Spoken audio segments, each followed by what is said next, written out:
listening to the same old content? Tune in to Wells Radio 89.3 FM, the only radio other radio stations listen to.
All right. Good morning, Ibadan. It is Wells Radio 89.3 FM, your preferred awesome radio. And yes, it is time again for another edition of Perspective Unlimited. As usual, my name is Kunle Olowu. And on Thursdays, we have nobody else but Olali Konsani in the studio, who will be our analyst this morning. Good morning, Mr. Olali Konsani. Good morning to you, Chief. Yes, and we both will be looking at stories as seen on pages of newspapers this morning. As once again this morning, we are going to be looking at three papers. The first one that I have here in front of me is the Punch newspaper. Then, of course, we have the Vanguard. And finally, we have the Nigerian Tribune. Those are the three newspapers we are going to be looking at this morning. And right after looking at the headlines, we will delve deep into the analysis of these issues. And of course, at the end of the first half, when the second half commences, we are going to open up the phone lines for people to be a part of the show. Let's quickly go into the business of the day today. The first newspaper we are going to be looking at this morning, the Punch newspaper. And Punch, the first and the largest caption that you can find on the Punch newspaper this morning, over the fake agency scandal. The headline, Atiku presidency clash as Senate rejects fresh probe. We have three rider stories on that issue. Fake agency controversy deepens as fresh calls for probe rise. Another rider story to that, ex-VP challenges 1.3 billion naira agency fund, calls for independence probe, queries World Cup 6.4 billion naira budgets. And also the last rider to that story, presidency fires back at Atiku, backs ICPC probe of scandal. Other stories you can find on the Punch newspaper this morning. On state police, UK backs reforms as National Assembly lists safeguards. That story is on page 16. And on page 22, poverty threatens 79% of Nigerians despite reforms. That is accredited to the World Bank, and it can be found on page 22 of the Punch newspaper this morning. And on page 7, Tinubu to attend UN General Assembly in September. And on page 17, PSC, that's the Police Service Commission, unveils 50,000 police recruits. Like I said, that story is on page 17 of the Punch newspaper. There is also a picture of the returnees from South Africa evacuated by the Nigerian government. And there's also a headline to that. On South African attacks, federal government's complete evacuation brings 1,490 Nigerians home. And more stories on the front page of the Punch this morning. On World Cup, Argentina beats England, faces Spain in final. That's a shocking one, actually. And on pages 4 and 5, 6 killed as a gas truck explodes at Kogi Army checkpoint. And finally, on page 17, court orders federal government takeover of 49 properties linked to Malami.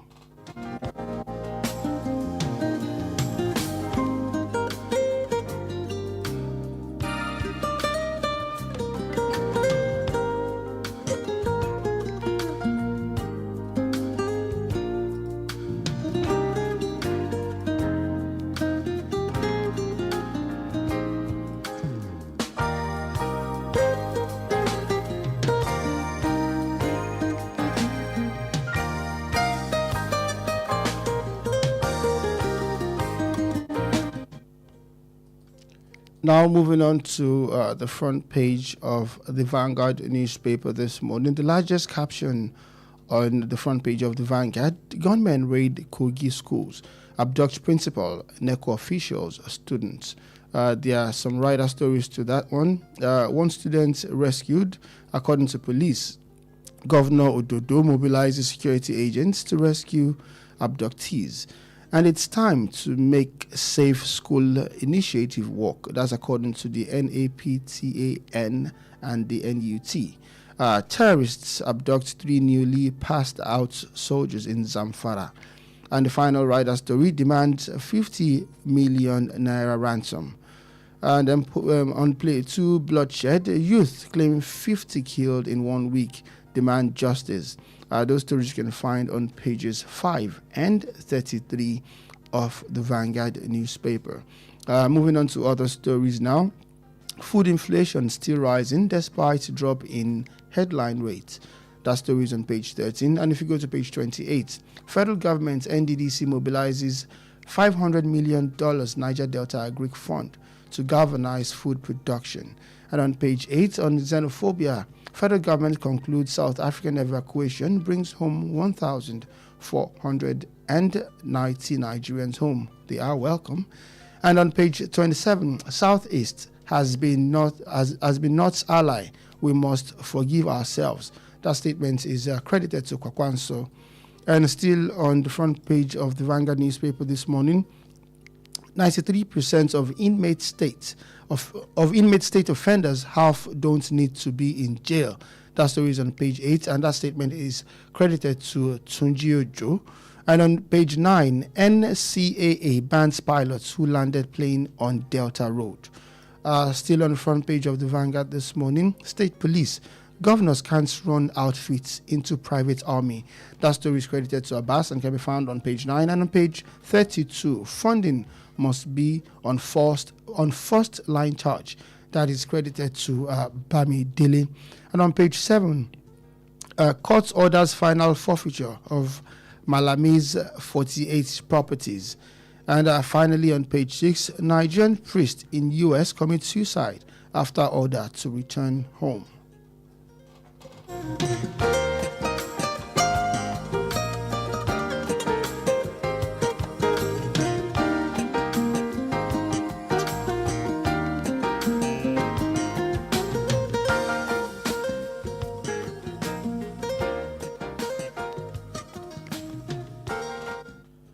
And finally, on the front page of the Nigerian Tribune this morning, the largest caption on the Nigerian Tribune: court orders final forfeiture of a university, 47 other properties linked to Malami. That story is on page 4. And on page 24, police rescue 5-year-old abducted in Ibadan, arrest 2 suspects. And there's a rider story to that: nab 3 suspected vandals of rail tracks worth 200 million naira. That's a lot of money.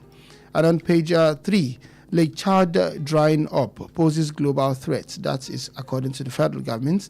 And on page 16, reps demand details of 34 trillion naira custom waiver. If you're interested, that story is on page 16. And on page 16 again, smart robotic gloves to restore movement and touch after paralysis developed. That's according to researchers. And if you're interested, that story is on page 16. On page 24, gunmen abduct school, give school principals, students, NECO officials during exam. The writer story to that, police probe illegal NECO center, intensifies rescue efforts. And then on page 10, National Assembly to place state police funding on first line charge. That's according to the Senate. And 4 writer stories to that, constitution amendments to insulate service from government. That is credited to Bamidele. Once business class cabals, criminals can hijack state police service. Rep Speaker recommends phased creation of police across states and targets funding options before establishments. Those are the stories you can find on the front page of the Nigerian Tribune this morning.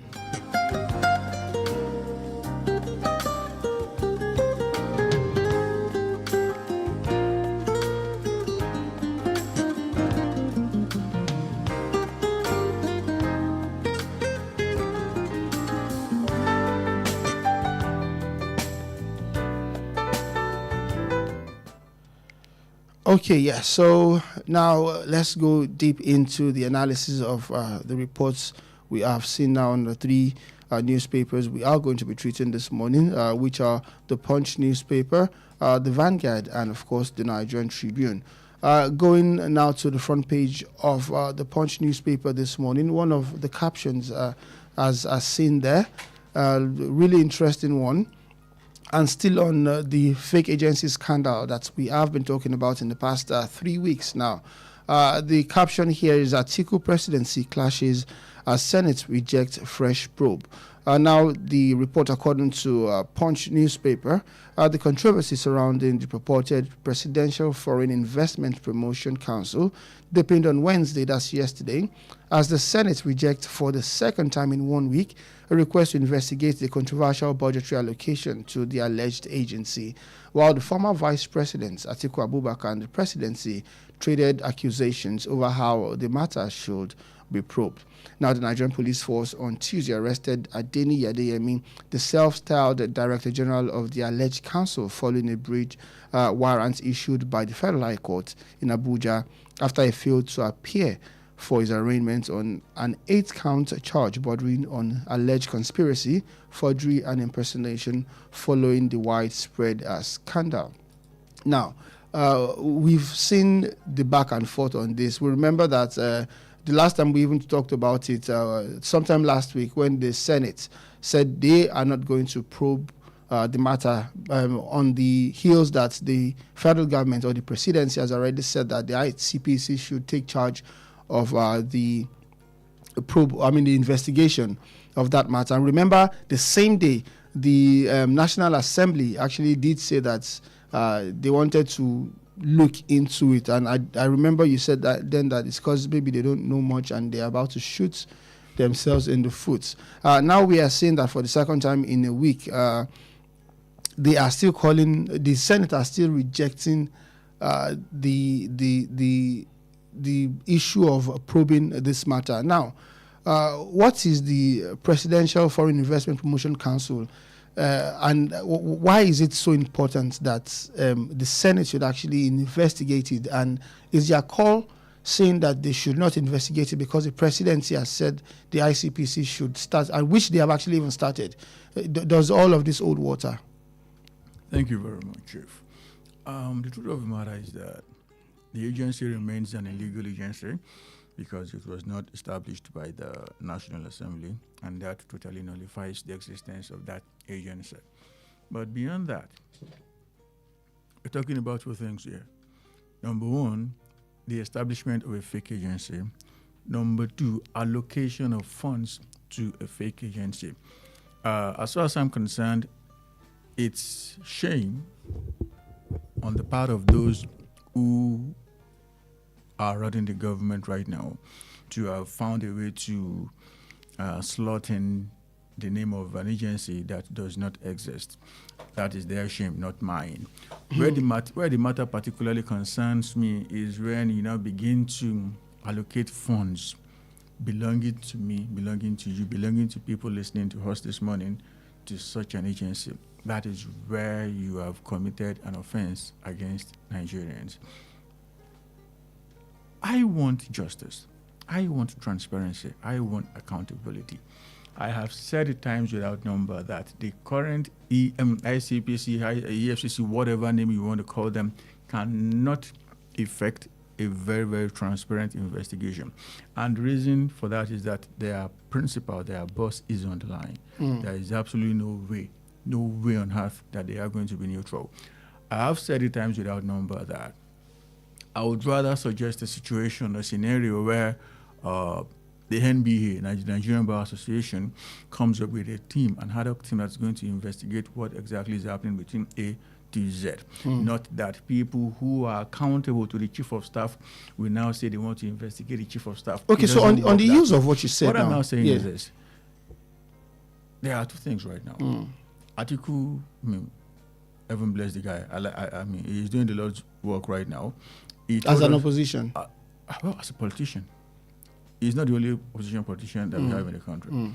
He told us again yesterday that I have not done my independent investigation on that, but if it were to be a lie, the presidency would have screamed out to say, no, it's a lie, it's not so. The World Cup is currently going on right now. The last qualifier match happened in November of last year, if I'm not mistaken, at least not in 2026, 2025. The president presented the budget to the National Assembly in December of 2025.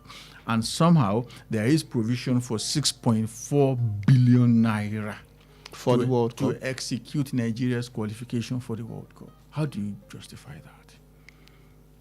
How do you rationalize that? Okay, so on the use of... Wait, I'm actually coming somewhere. I'm coming somewhere. I want to make this thing very, very clear. The last qualifier match we played for the World Cup was against Congo. And it happened in November of 2025. The president submitted a budget for 2026 a month after. And somehow they earmarked 6.4 billion naira to help Nigeria qualify for the World Cup. But you remember that a lot of people want to say that after the last qualifying game, like you said, there was a potential Nigeria ran an appeal. Yes. That, okay, Congo fielded someone who shouldn't have been on the field on that particular day. You don't put money for anticipation in the budget. But what if Nigeria... Then there is what they call exigency funds. That's what they call additional budget, supplementary budget. These are things that can take care of that. Now that Nigeria did not qualify for the World Cup eventually, what is the fate of that 6.4 billion naira? That is number one. Number two, they said that we wanted to appeal. We were not going to appeal with money. It was just a letter written to FIFA. If it had been money for the execution of the World Cup campaign itself, okay, we will be going for the World Cup. I mean, that's a different ballgame.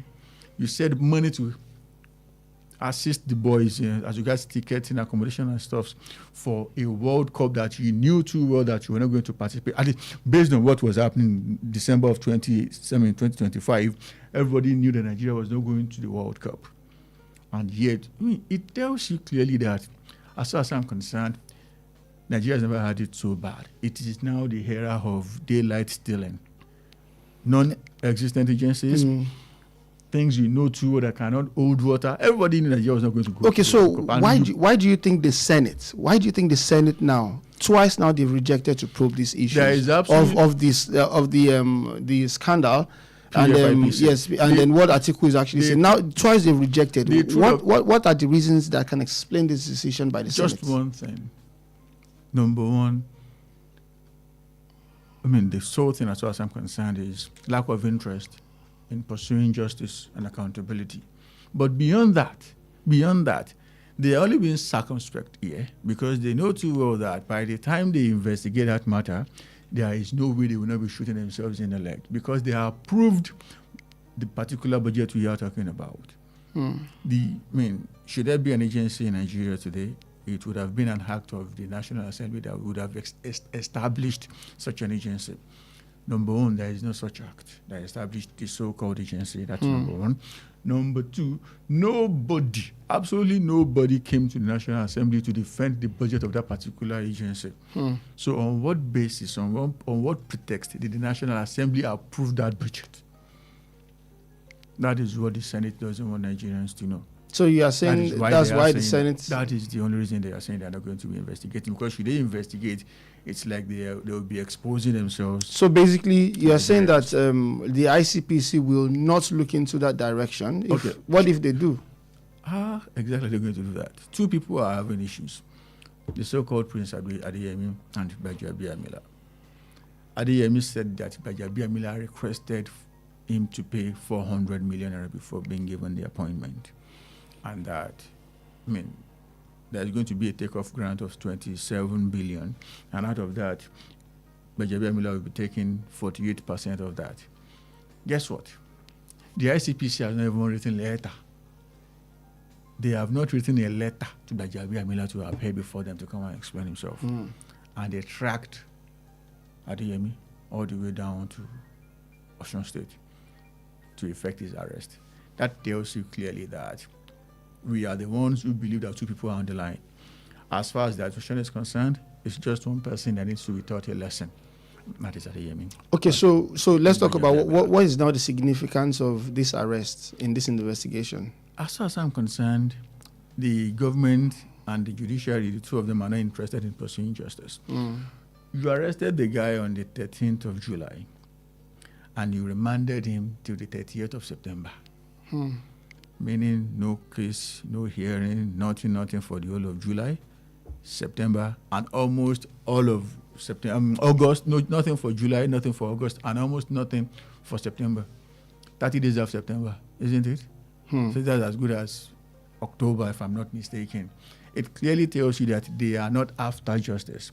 Rather, they just want to take the guy off circulation so that he doesn't run his mouth anymore. And they want to teach him a lesson so that others who are like him may learn from his own travels. Okay, so let's look at this in another dimension here. Let us say that, okay, so the ICPC are actually probing this now. Now, what standard of evidence would it require for the ICPC to actually see, before all of these allegations can actually be substantiated? The truth of the matter is this. Let us even say the IPCP wants to do their job, yeah. The truth of the matter is that there's a particular guy who was a bridge between Beja and Adeni, according to Adeni. The guy died in mysterious circumstances. During this whole... Yes. And I should tell you that what is happening right now is not something that just happened accidentally. They instituted a case against the so-called DG in November of last year. Are you with me? That he was running an agency that was not legit. They actually took him to court. The police took him to court in November of last year. December of the same year, a month after you took him to court, that he was running a fake agency. Somehow, that same fake agency found its way into the budget of the country. Do you know the reason why they took him to court? That was a leash, a rope to control the guy. We have your head in our mortar. You can pound it at any time. Do exactly how we tell you to do, or else you are going to be facing the law. Not for once was the guy called by the judiciary, by the registrar of the court, to come and answer for whatever the court case might have been. That tells you there was clear collusion between the executive and the judiciary. There is no way a case will be pending for a year and you will not even ask the person to come out, even if it's only for first hearing or whatever they want to call it. Nothing like that happened.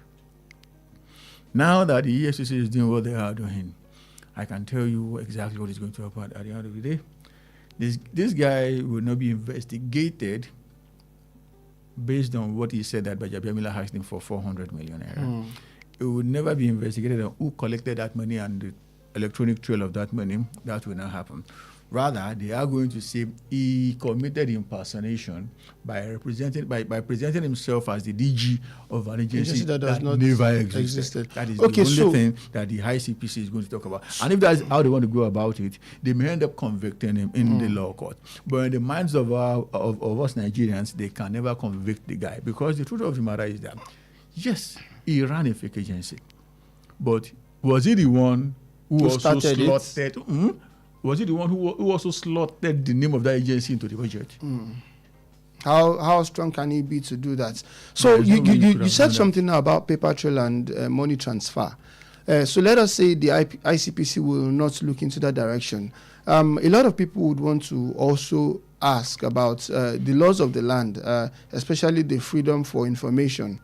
I believe you can, especially in cases where Nigerians want the truth about certain issues like this. I believe it can be demanded that the account should be probed, because the truth is that, like you said, if there is actually a paper trail, Adeyemi has claimed that 400,000 was wired to somebody. 400 million, was wired to somebody. Now, is it true that 400 million actually left Adeyemi's account at any point? Can that be checked? The guys, of course, that can be checked. Even if the transfer was made 20 years ago, that can always be checked. What I'm trying to say here is this. This guy said that I sent 400 mil to Baja through this proxy. Guy. Yeah. Has the ICPC said anything as regards that? Is the presidency saying anything as regards that?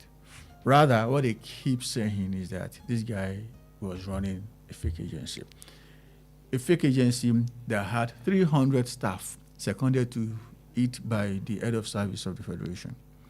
A fake agency that had an office space created for it by the Secretary of the Government of the Federation. A fake agency that had multiple accounts with the CBN. That's no longer a fake agency. Okay, so let's look at this. In theory, it is a fake agency because there is no book in the land that actually supports the existence of that agency. But in practice, that's a standing agency that can operate like an agency. It can collect money from the government, it can spend money, it can hire, it can fire. What else do you need to become an NPC or CBN? Okay, itself? Before we go on our commercial break, I just want to ask this, because some people might be looking at this issue in different diverse ways, and I just want us to touch on every part. You know that in football, there is a rule where if you commit a foul leading to a goal, or if you commit a foul leading to another foul, they do not look at the other fouls committed. What they focus on is the first foul. Okay. Now, can we liken this to what the ICPC is doing? Now, he has alleged all of this, 400 million, but if it did not create a fake agency in the first place, or if the fake agency was not in existence in the first place, would all of this happen? The question is who created that? So isn't that what the ICPC is trying to investigate, rather than the 400? It is the presidency. Chief, calm down. If there is a foul, to every rule there is an exception. If there is a foul, maybe someone matched someone and you punched the person back, what is going to happen to the person who punched in football? They will give a red card. Yes. Was that the first offense? Nope. The first offense was someone matched you. But in your home the reaction. The person who matched might receive a yellow card, which is just a warning, and the guy who punched might receive a red card. Get out, you're an animal. You are not fit to be here. What I'm actually saying here is that, as far as I'm concerned, there is only a type of minor infraction committed by the so-called Prince Adeyemi, which is what to accede to the demand of blame. So the major thing person who asked for the allegations is the first person who did something bad. Between the two of them. Against the country, against me and you, the person who opened a fake agency and slaughtered money for that agency is actually the biggest thief that should be, in my opinion, shot dead. All right, you're still on to Wells Radio 89.3 FM, your preferred awesome radio. Perspective Unlimited is the program you're listening to. My name is Kunle Olowu. And in the studio with me is Olale Konsane. We are going to go on a quick commercial break now. When we come back, second half of Perspective Unlimited will continue. Do stay tuned.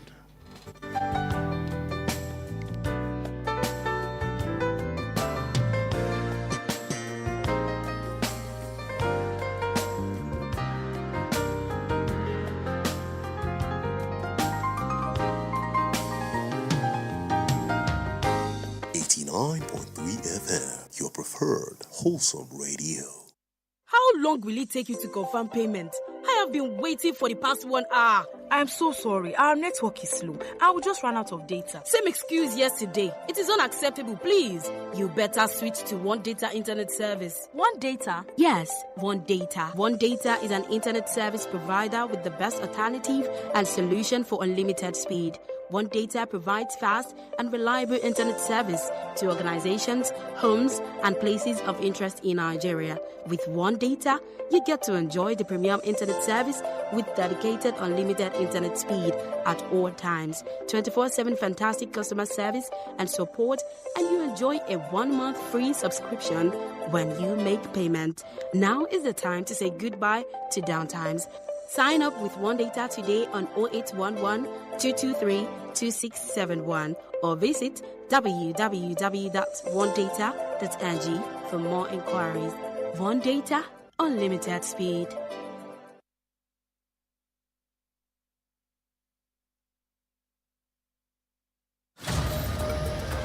Are you hungry for something delicious? Food that feels like home but tastes like pure luxury? Then welcome to Honeydew Restaurant, where every meal is made to make you smile. From our smoky jollof to rich ofada sauce to a variety of delicious soups like egusi, eforiro, and more, paired with your favorite proteins and hot, freshly made swallows, all made for you to enjoy. We also handle bulk orders in liters, fresh and ready whenever you need it, with delivery to your doorstep. At Honeydew, it's not just the food, it's the feel. With our beautiful ambience, perfect for your romantic dates, family outings, or your quiet, relaxing evening escape. Join us every last Friday of the month at 7 p.m. for karaoke night with Jayola and enjoy music, games, food, drinks, and free mocktails and cocktails as you sing your hearts out. Visit us at Plot 42, Block 8, Alaafin Avenue, beside Wells Radio, Oluyole Estate, Ibadan. For your doorstep delivery or inquiries, call or WhatsApp 0814-691-6635, 0814-691-6635. Honeydew Restaurant, where every meal is made to make you smile.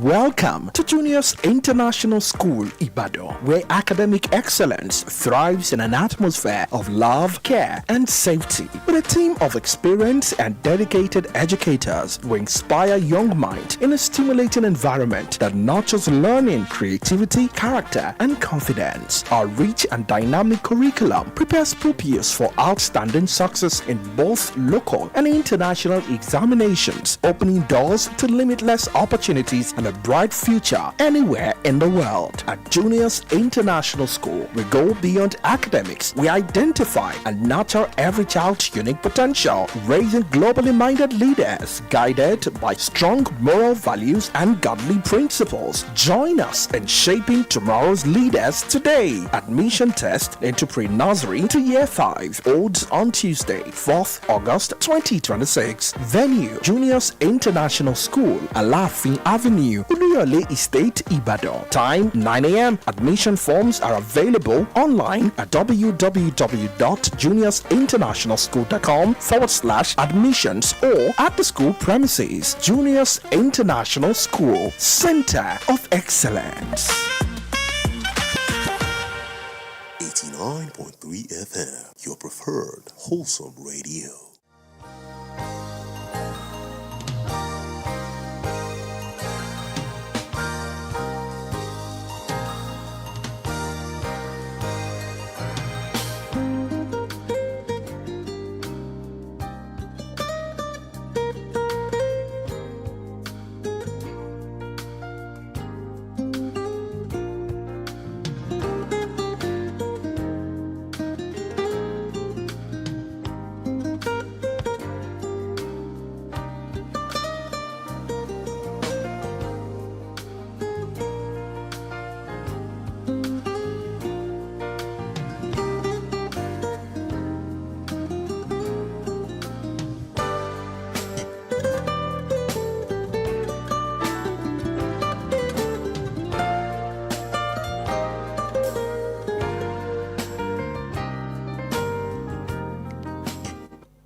All right, you are welcome back to the second half of Perspective Unlimited on Wells Radio 89.3 FM, your preferred awesome radio. Before we went on the quick commercial break, we were talking about the scandal rocking the agency that the presidency says does not exist, and the ICPC's investigation, and also the Senate declining 2 times now in a week to actually probe the allegations. But all said and done on that, now we will be moving to another story as seen on the front page of the Punch newspaper again this morning, and that is research according to World Bank saying the poverty threatens 79% of Nigerians despite reform. But before we go deep into that, remember you can be a part of the show this morning by calling into the studio on 09168931000. You can also call 091-5333-4893.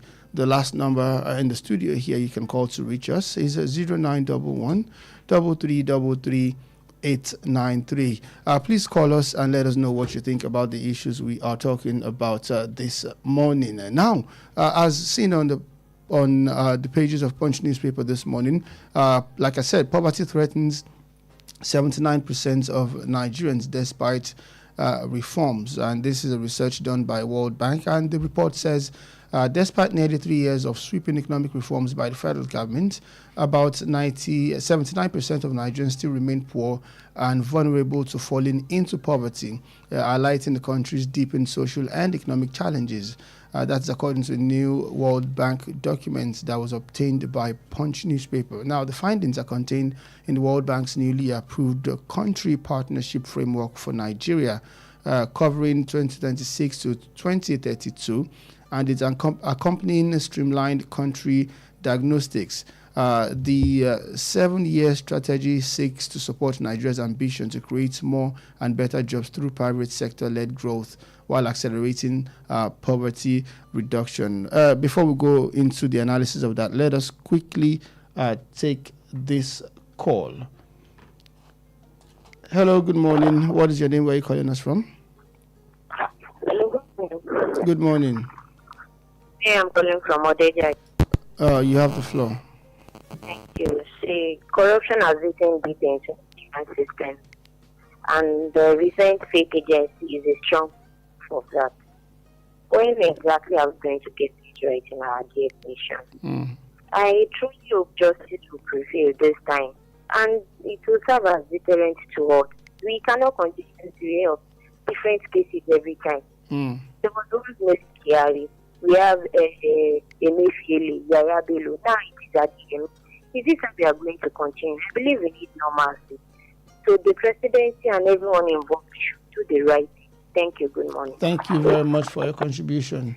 Okay, so this World Bank report has seen, there's a particular phrase there that catches the attention of people. What does it mean to be vulnerable to falling into poverty? And how is this different from actually being poor? Thank you. That's number one. Yeah. Number two, that actually caught my attention.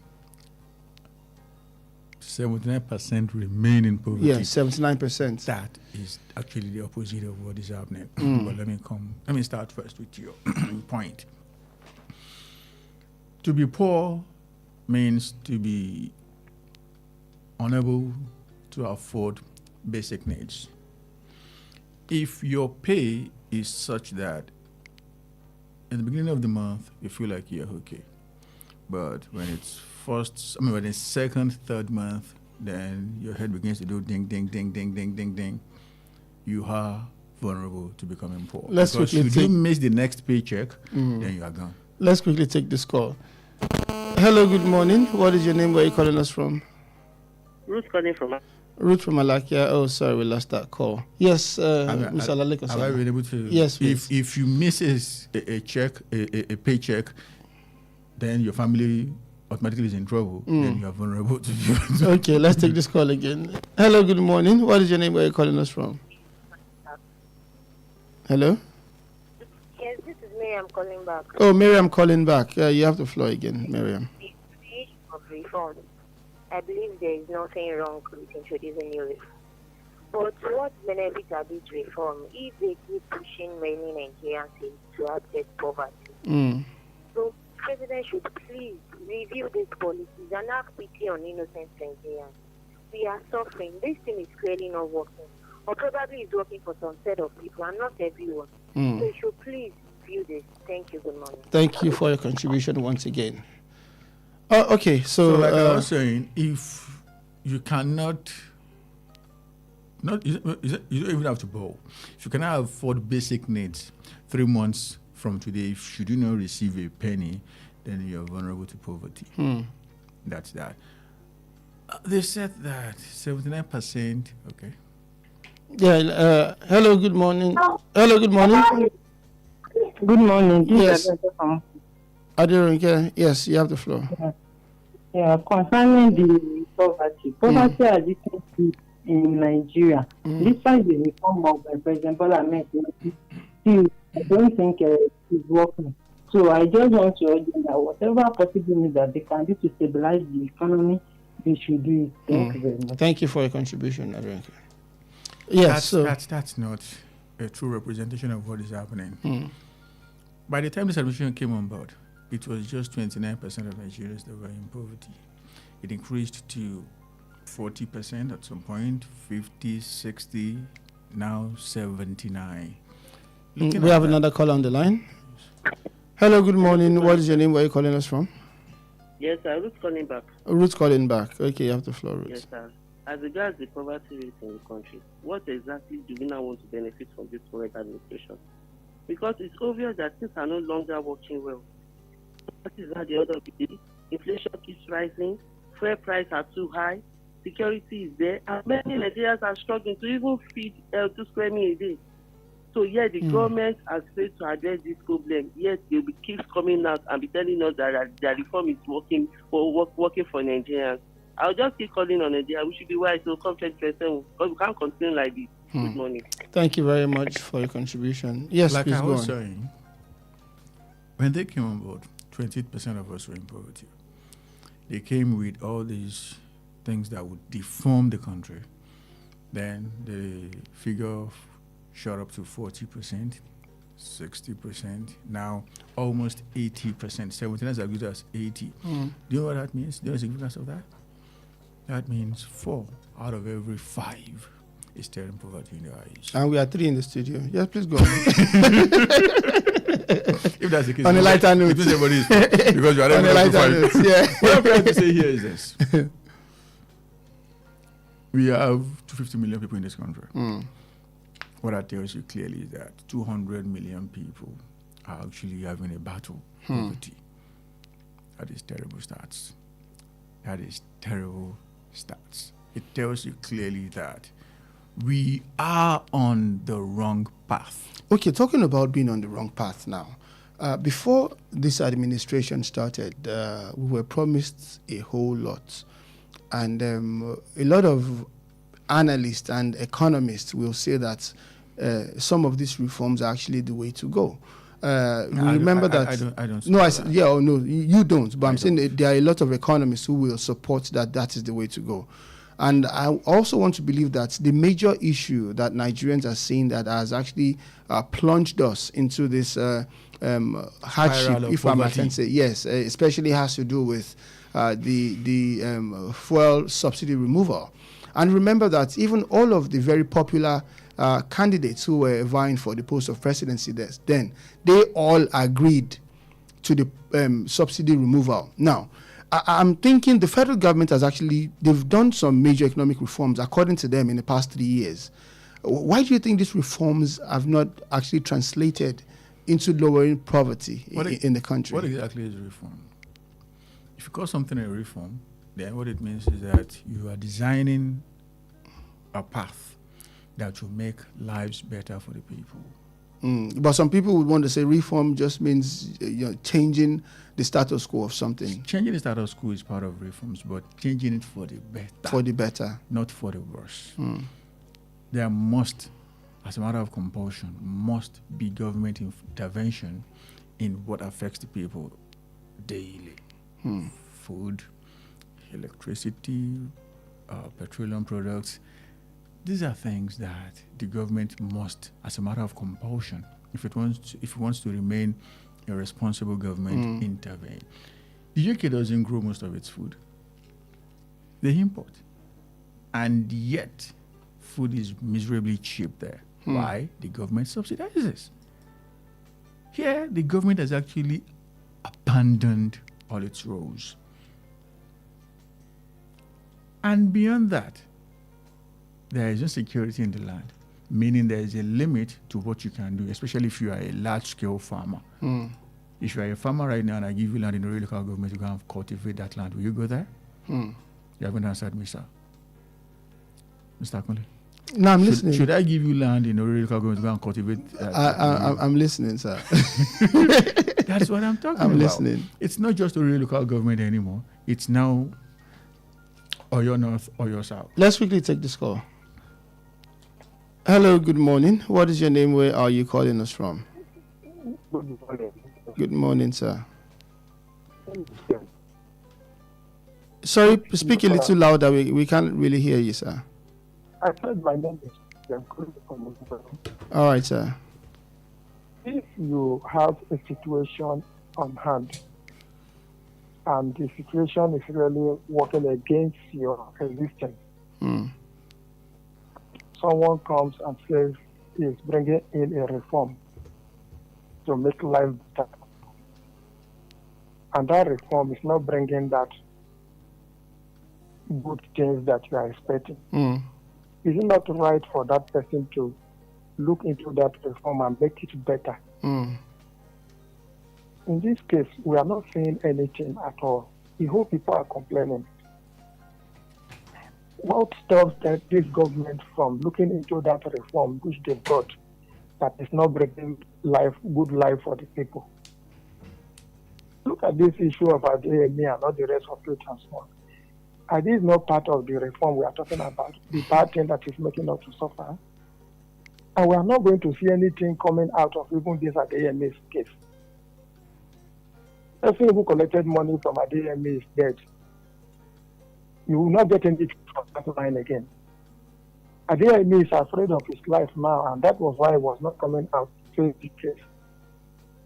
Supposing AMA dies today, will we get results from this issue?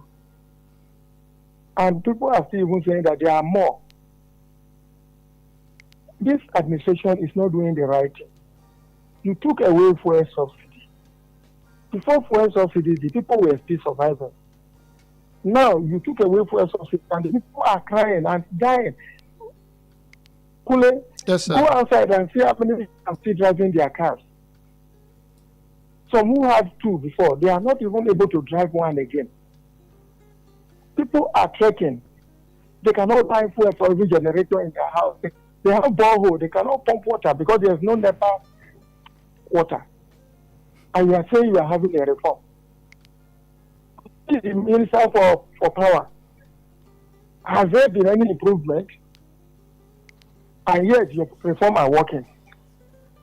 We should please talk, put truth to these issues so that Nigerians will survive.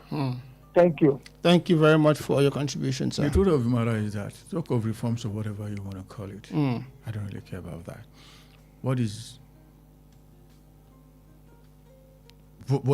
stares everybody in the face right now is that the statistics shows that things are getting worse for Nigerians. So let me now wrap up here. Let me come somewhere. The government has dropped all its subsidies, well, not all, but most of its subsidies. I'm talking about things that the government would naturally intervene to make life better for the people. As regards fuel subsidy, zero. As regards electricity, they have slashed it massively, significantly. Pardon me for that. Massively, significantly. That's that. If that's the end of what they are doing against us, I wouldn't have much problems with it. It's just about thinking out of the box and finding a way to provide for yourself and your family. But no, they are increasing taxes. They are increasing import duty tariffs.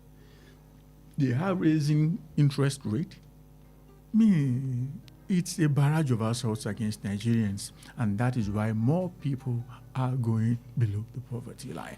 If they really care about us, it's about undoing these things that they are doing. But guess what? They are not going to do it. The reason is that the reforms may not be working for me and you, but I think the reform is working perfectly, just like the president once said. And what, in my opinion, the president wants is a lot of money in the account of the federal government, while the people see next to nothing with what they are doing with the money. Okay, so now with this revelation from the World Bank, number one, how credible are we even supposed to take this report, this statistic from the World Bank? And I haven't answered that. The federal governments haven't heard this too. Are they expected to do something to this, or is it like their reforms will take time before it starts manifesting, in the pockets of people and in the society generally, or is it something that has been proven that it can work? Chief, you asked about the veracity of the claim. Is it true? Is it not true? Let's be practical here. Bring out your phone. At every 5 intervals, call 4 people. Alayo raise me 100K. Hear what they're going to tell you. On my own personal phone? Yes. No, call people, contact you. I know my friends, people that I get what you mean, yeah. Out of every 5, call 4. Alayo raise me 100K. Hear what they are going to tell you. But in the same vein, let's even say I make this personal, and then what if I say that I won't get down that 100K even from my circle in Canada and the US? What if I tell you I won't even get that 100? I'm talking about people in Nigeria. Yeah, but I'm just saying, so maybe it's globally. People who are abroad will give you 100K. That is if they want to give you 100K. So I should believe they don't want to give me. Well, it depends on your character. Just on a light it depends on your character. Were you there for them when they needed you? No, I'm not even asking. I'm only kidding here. Bro. So what I'm trying to say here is this. As regards the veracity of that claim, it is 100% legit. I believe it's even more than 80% of us. Nigerians are down and out, and Nigerians are down and out right now. Things are not working in this country. That's the truth of the matter. As regards how the government can get out of this mess, is the government interested in getting out of this mess? They brought us into it. If they're interested in getting out of it, they wouldn't have gone this far. Just last weekend, they said they were going to move the fee for WAEC and NECO from 27,500 and 30,000 respectively to 50,000. If not for Atiku and parents of, NAPTAN, Association of Parents of Students and stuff like that, it would have been 50K. If I'm not mistaken, it went to 27,500 and 30K in 2024, done by this same administration. Name one thing that the government provides that its price has not gone up. Is it driver's license? Is it national passport? Even what makes you qualify to be a Nigerian NIN, the fee for it has jumped up. So what are we talking about? You can't keep doing things like this and expect the people to be happy. They will. In fact, it's a matter of must. They must go poor. So if you don't want them to go poor, you won't go this far. Look at exchange rate. You have devalued it so very badly. Look at the interest rate. Look at import duty tariff. These are things that are fighting against Nigerians on a daily basis. There's a particular area I used to go to. It was a nightmare for me to go there simply because of the fact that it was going to be traffic here and there. I was there 2 days ago. My brother, it was like Lagos-Ibadan Expressway. So clear. Why? People can't afford to put their cars on the road. Before you step out of your house, you must know exactly where you are going. Is this something I need to do? Must I be there? There is no way you can run an economy successfully if the people cannot even be mobile, they cannot move freely. Moving around triggers economic activities. If you are on one spot, how do you make ends meet? So if people cannot even move around at all, how are they likely going to make ends meet? If the government is really serious about fixing what's on the ground, reverse the drastic hike in the pricing of petroleum products, interest rates, slash it massively, import duty tariff, electricity. These are the things that will generate economic activities. That is it. The government knows everything. And for the World Bank, I should tell them, I wish there was a member, there was the executive director was here in this studio. Those guys, in my opinion, they are worse than the Antichrist. They will push you to the cliff. In fact, do everything to make you fall off the cliff. And then analyze how you are falling. To scream, oh, guy, you are falling. They are the ones who advised the government to do everything that has brought us this far. Electricity subsidy, in fact, they are still fighting the government that they should remove all subsidies in the name of electricity, put taxes on petroleum products, do stuff like that. Later you say, oh, Nigerians are getting poor. How did that happen? Crazy people. According to Mr. Olale Konsani, but yes, that is all we can take on Perspective Unlimited this beautiful Thursday morning. I'd like to say a big thank you to everybody who has been a part of the show this morning, all the people who has called in, those who tried to call and the network did not permit them. We say thank you as well.